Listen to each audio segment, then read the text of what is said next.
جی ای درگتہ میں ہمراہ داری کنگے بلال فیروز. جی بلال فیروز کیا تفصیلات ہیں؟ جی بالکل، وش نیوز نے جو آج 12:45 پر Quetta civil lines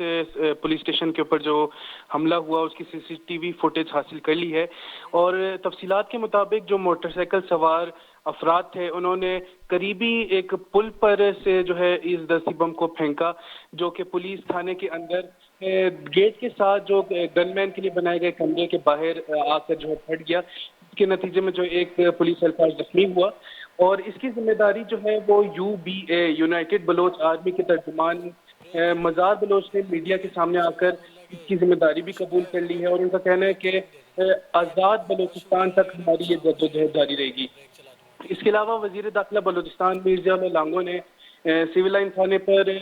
hand grade حملے کی مذمت بھی کی ہے، اور انہوں نے کہا کہ اس قسم کے واقعات سے ہمارے حوصلے پست نہیں ہوں گے اور ایسے واقعات کی روک تھام کو یقینی بنایا جائے گا۔ جی جی بہت بہت شکریہ بلال فیروز.